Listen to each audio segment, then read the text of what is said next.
রক্তে লেখা দলিল, এই সংসদ জুলাই জাতীয় সনদের রক্তের জন্য আবদ্ধ। 6 জুলাই বিএনপি মহাসচিব তারা প্রেস কনফারেন্স করে এই আন্দোলনের প্রতি সমর্থন ঘোষণা করেছেন এবং এই কথাগুলো রেকর্ডে থাকা দরকার।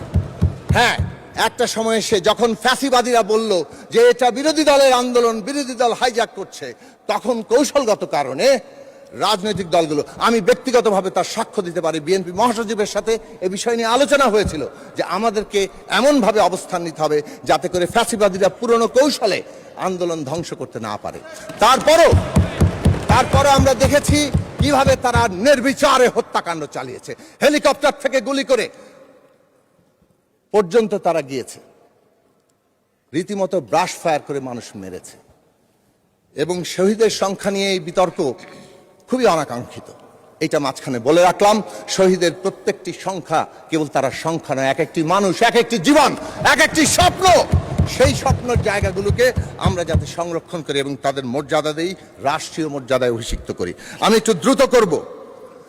এই যে অভ্যুত্থান, সেই অভ্যুত্থান এই রাজনৈতিক, অর্থনৈতিক এবং সাংস্কৃতিক পরিবর্তন তাকে আরো বেশি গভীর মানুষের আকাঙ্ক্ষায় পরিণত করেছিল এবং তার রূপ হিসেবে আমরা সবাই মিলে এই প্রস্তাব দিয়েছিলাম। এই কথা আবারও বলতে, রেকর্ডের জন্য প্রস্তাব দিয়েছিলাম যে অন্তর্বর্তী সরকারের কাজ হবে এটাকে ফ্যাসিলিটেট করা, এই যে সকলের আকাঙ্ক্ষাকে ধারণ করা। ঐকমত্য কমিশন গঠিত হয়েছে, তার ইতিহাসটা এখানে রেকর্ড থাকা দরকার ছিল, যদিও মাননীয় স্বরাষ্ট্রমন্ত্রী এর আগে, যেহেতু তিনি প্রতিটি বৈঠকে উপস্থিত ছিলেন, অনেক কথা বলেছেন। আমি দুটো বিষয় তুলব। 1 নম্বর বিষয় হচ্ছে ঐকমত্য কমিশনের কাজ ছিল ঐকমত্য তৈরি করা, এবং যখন প্রথম দিকে আলোচনা শুরু হলো এবং প্রথম গুরুত্বপূর্ণ প্রশ্ন 70 অনুচ্ছেদ সংবিধানে বদল হবে কিনা, তখন যখন আলোচনা ঠিক হলো, সেই দিনই ঠিক হয়েছিল দ্বিমত থাকলে কি সমাধান হবে। এবং সেই দিন বলা হয়েছিল যে নোট অফ ডিসেন্ট দেওয়া যাবে, কারণ রাজনৈতিক দলগুলো বলছিল দুটি এক্সেপশন রেখে আস্থা ভোট এবং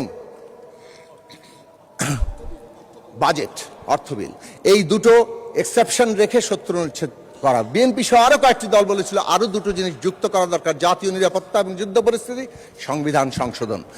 তখন প্রশ্ন এসেছিল যে এখানে সমাধানের পদ্ধতি হবে নোট অফ ডিসেন্ট দেওয়া যাবে এবং দলগুলো তাদের নির্বাচনী ইস্তেহারে তাদের প্রসঙ্গ উত্থাপন করবেন, যে দল বিজয়ী হবেন তাদের চিন্তা তারা বাস্তবায়ন করতে পারবেন।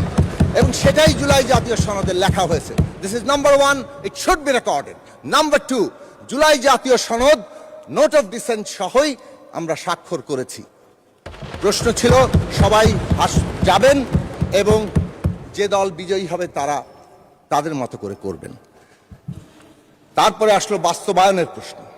বাস্তবায়নের প্রশ্নে এসে, হ্যাঁ এটা ঠিক, গণসংহতি আন্দোলনের পক্ষ থেকে 28 জুলাই 2023 সালে আমরা সংবিধান সংস্কার পরিষদ গঠনের কথা দাবি তুলেছিলাম, কিন্তু আমরা কখনোই এটা বলিনি যে আমরা যা বলেছি সেটাই বাস্তবায়ন করতে হবে। আমরা সবসময় বলেছিলাম যে একটা ন্যূনতম জাতীয় ঐক্যমত ছাড়া এই ট্রানজিশন এগোতে পারবে না।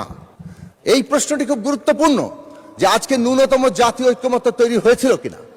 আমরা দেখেছি বাস্তবায়ন প্রশ্নে যখন অনৈক্য, তখন ঐকমত্য কমিশন তাদের মতো করে কিন্তু একতরফা সিদ্ধান্ত দিয়েছেন এবং সেই সিদ্ধান্ত সকলের মধ্যে ঐকমত্য তৈরি করেনি। ফলে গণভোটে কে কিভাবে হ্যাঁ ভোট দেওয়ার জন্য আহ্বান জানিয়েছেন তার অবস্থান কিন্তু প্রত্যেক দল নিজের মতো করে ব্যাখ্যা করেছে। কেউ জুলাই জাতীয় সনদের পক্ষে হ্যাঁ ভোট দেওয়ার প্রস্তাব দিয়েছেন, কেউ হয়তো আদেশ বাস্তবায়নের জন্য বলেছেন। এই বিতর্ক আমরা নিজের মধ্যে করেছি। আমরা প্রশ্ন করতে চাই, জুলাই জাতীয় সনদ, আমাদের প্রত্যেকের দাবি আছে, প্রত্যেকের আকাঙ্ক্ষা অনেক উচ্চ, কিন্তু জুলাই জাতীয় সনদেও যতটুকু আছে তার অক্ষরে অক্ষরে বাস্তবায়নের জন্য যখন সংখ্যাগরিষ্ঠ দল ঘোষণা দেয়, তখন সেটাও বাংলাদেশের রাজনৈতিক অগ্রগতির জন্য অত্যন্ত গুরুত্বপূর্ণ একটা জায়গা। জুলাই জাতীয় সনদ লিখিত আছে, এখানে কারো এখান থেকে পিছিয়ে যাওয়ার জায়গা নেই।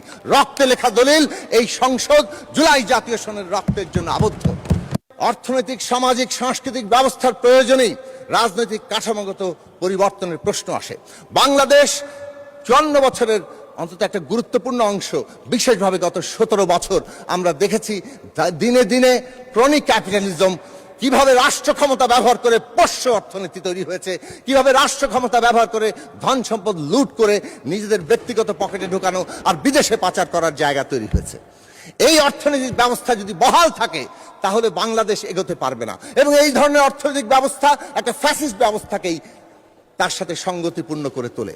আমরা পরিষ্কারভাবে সে কারণে মনে করি অর্থনৈতিক এবং সামাজিক সাংস্কৃতিক প্রশ্ন এই যে রাষ্ট্র কাঠামো পরিবর্তনের সাথে অঙ্গাঙ্গিভাবে যুক্ত, এবং 31 দফা এবং তার পরবর্তীতে জুলাইয়ের এই যে প্রশ্ন, এবং আমরা যদি দেখি আমাদের যুগপৎ জোট এবং বিএনপির যে নির্বাচনী ইস্তেহার, বাংলাদেশে একটা অর্থনৈতিক সামাজিক সাংস্কৃতিক পরিবর্তনের জন্য দৃঢ় প্রতিজ্ঞা ঘোষণা করেছে।